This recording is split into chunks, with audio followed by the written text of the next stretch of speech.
Hello guys, welcome to Arpan Nishu YouTube channel. This is Arpan Nishu, first year BSc student at Patna science college, Patna university.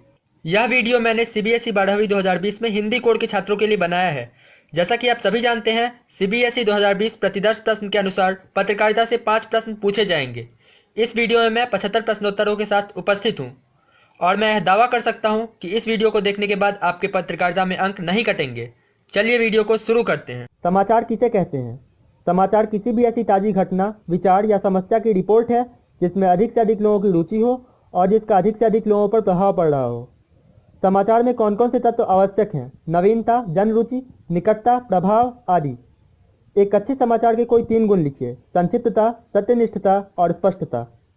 समाचार के 6 ककार कौन से हैं? 6 ककार हैं: क्या, कौन, कहाँ, कब, क्यों और कैसे। समाचार पत्र की उपयोगिता क्या है? इसके माध्यम से हमें हर तरह की जानकारी बहुत सस्ते में मिल जाती है। संपादन में मुख्य रूप से क्या आवश्यक है? तथ्यपरकता, वस्तुपरकता, निष्पक्षता और संतुलन। संपादन का क्या अर्थ है? किसी सामग्री की अशुद्धियों को दूर करके उसे पठनीय बनाना। पत्रकार की बैसाखियाँ किसे कहा जाता है? सच्चाई यानी कि विश्वसनीयता, संतुलन, निष्पक्षता और स्पष्टता। फीचर लेखन की भाषा कैसी होनी चाहिए? फीचर लेखन की भाषा सरल, रूपात्मक, आकर्षक और भावनात्मक होनी चाहिए। पत्रकारीय लेखन और साहित्यिक सृजनात्मक लेखन में क्या अंतर है? पत्रकारीय लेखन में पत्रकार पाठकों, दर्शकों तथा श्रोताओं तक सूचनाएं पहुंचाने के लिए लेखन के विभिन्न रूपों का प्रयोग करते हैं, जबकि साहित्यिक सृजनात्मक लेखन में चिंतन और कल्पना के जरिए नई रचना का उद्भव होता है। उल्टा पिरामिड शैली क्या होती है? उल्टा पिरामिड शैली में पहले इंट्रो, मध्य में बॉडी तथा अंत में समाचार होते हैं। सीधा पिरामिड शैली का प्रयोग कब होता है? जब कथात्मक लेखन किया जाता है। लोकतंत्र का चौथा खंभा किसे और क्यों कहा जाता है? लोकतंत्र का चौथा खंभा पत्रकारिता को कहा जाता है। पत्रकारिता से लोकतंत्र जागरूक रहता है। समाज में पत्रकारिता के माध्यम से क्रांति लाई जा सकती है। शासक और जनता को अधिकारों और कर्तव्यों का बोध कराया जा सकता है। भारत में पत्रकारिता की शुरुआत कब हुई? भारत में पत्रकारिता की शुरुआत सन 1780 ईस्वी में जेम्स ऑगस्ट हिक्की के बंगाल गजट से हुई। हिंदी का पहला पत्र साप्ताहिक उदंत मार्तंड 1826 ईस्वी में कोलकाता से प्रकाशित। संपादक श्री जुगल किशोर शुक्ल। आज़ादी से पूर्व के कुछ पत्रकारों के नाम लिखिए: गणेश शंकर विद्यार्थी, भारतेंदु हरिश्चंद्र, बालमुकुंद गुप्त, माखनलाल चतुर्वेदी, आचार्य महावीर प्रसाद द्विवेदी, प्रताप नारायण मिश्र, शिव पूजन सहाय, राम वृक्ष बेनीपुरी, प्रेमचंद आदि। आज़ादी से पूर्व की कुछ प्रमुख पत्र पत्रिकाओं के नाम लिखें: केसरी, हिंदुस्तान, सरस्वती, हंस, कर्मवीर, प्रताप, आज, विशाल भारत आदि। पेज 3 पत्रकारिता का क्या तात्पर्य है? पेज 3 पत्रकारिता प्रायः समाचार पत्र के पृष्ठ 3 पर प्रकाशित होती है। इसमें फैशन, अमीरों की बड़ी बड़ी पार्टियां, महफिलों तथा लोकप्रिय लोगों के निजी जीवन के विषय में बताया जाता है। पीठ पत्रकारिता किसे कहते हैं? समाचार मीडिया के अंतर्गत सदैव से सनसनीखेज प्रसारण होता आया है। पत्रकारिता की भाषा में इसे ही पीठ पत्रकारिता कहते हैं। वॉचडॉग पत्रकारिता से क्या आशय है? किसी के कामकाज पर निगाह रखते हुए किसी गड़बड़ी का पर्दाफाश करना वॉचडॉग पत्रकारिता कहलाती है। एडवोकेसी पत्रकारिता क्या है? किसी खास मुद्दे को उछालकर उसके पक्ष में जनमत बनाने को लगातार अभियान चलाना एडवोकेसी पत्रकारिता कहलाती है। वैकल्पिक मीडिया से आप क्या समझते हैं? जो मीडिया स्थापित व्यवस्था के विकल्प को सामने लाने और उसके अनुकूल वैकल्पिक सोच को अभिव्यक्त करता है, उसे वैकल्पिक मीडिया कहते हैं। पत्रकारिता की भाषा में बीट किसे कहते हैं? पत्रकारिता की भाषा में बीट का अर्थ है लेखन व रिपोर्टिंग का विशेष क्षेत्र। पत्रकार कितने प्रकार के होते हैं? पत्रकार 3 प्रकार के होते हैं: पूर्णकालिक, अंशकालिक और फ्रीलांसर। पूर्णकालिक पत्रकार कौन होता है? किसी समाचार संगठन में कार्यरत नियमित वेतनभोगी कर्मचारी। अंशकालिक पत्रकार से आप क्या समझते हैं? अंशकालिक पत्रकार एक सीमित समय के लिए कार्य करता है तथा उसे प्रकाशित सामग्री के अनुसार पारिश्रमिक दिया जाता है। फ्रीलांसर पत्रकार किसे कहते हैं? भुगतान के आधार पर किसी भी अखबार के लिए लिखने वाला स्वतंत्र पत्रकार। विशेषीकृत रिपोर्टिंग की एक प्रमुख विशेषता यह रक्षा, विदेश नीति, राष्ट्रीय सुरक्षा जैसे विषयों से संबंधित होती है। खोजी रिपोर्ट का इस्तेमाल किस लिए किया जाता है? खोजी रिपोर्ट का इस्तेमाल भ्रष्टाचार, अनियमितताओं तथा गड़बड़ियों को उजागर करने के लिए किया जाता है। स्टिंग ऑपरेशन क्या है? जब किसी टेलीविज़न चैनल का पत्रकार छिपे कैमरे के जरिए किसी गैर कानूनी, अवैध और असामाजिक गतिविधियों को फिल्माता है और उसे अपने चैनल पर दिखाता है, तो इसे स्टिंग ऑपरेशन कहा जाता है। स्तंभ लेखन से क्या तात्पर्य है? महत्वपूर्ण लोकप्रिय लेखकों के लेखों की नियमित श्रृंखला को स्तंभ लेखन कहा जाता है। स्तंभ कॉलम का लेखक स्तंभकार कहलाता है।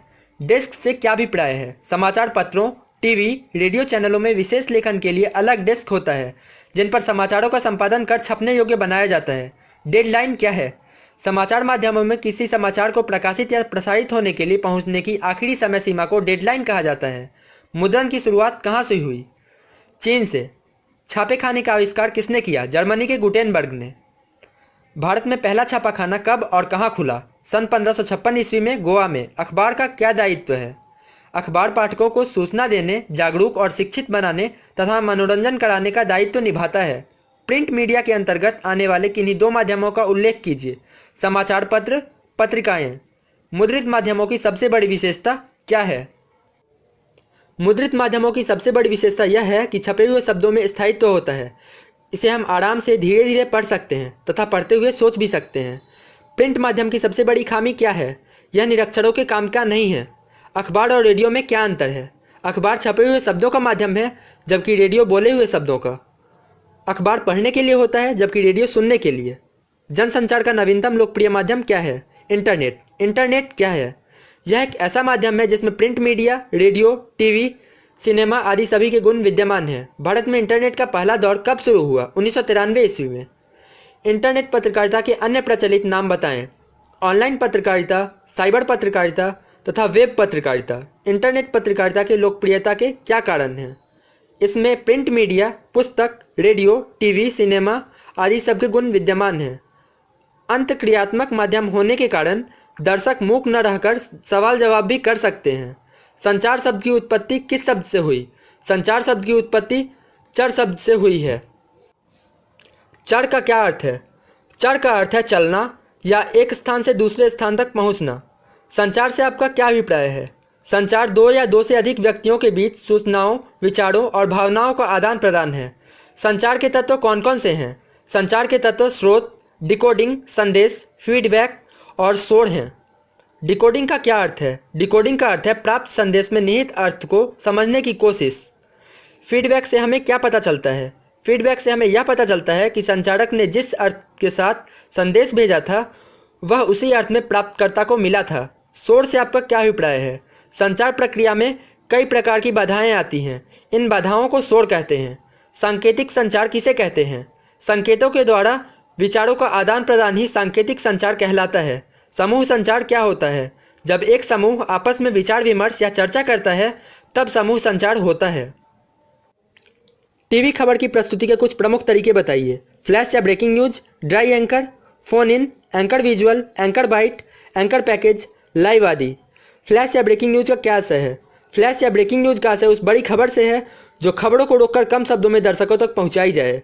ड्राई एंकर किसे कहते हैं? जब एंकर खबर के बारे में सीधे सीधे बताता है कि कहाँ, क्या, कब और कैसे हुआ तथा जब तक खबर के दृश्य नहीं आते एंकर दर्शकों को रिपोर्टर से मिली जानकारियों के आधार पर सूचनाएं पहुंचाता है, उसे ड्राई एंकर कहते हैं।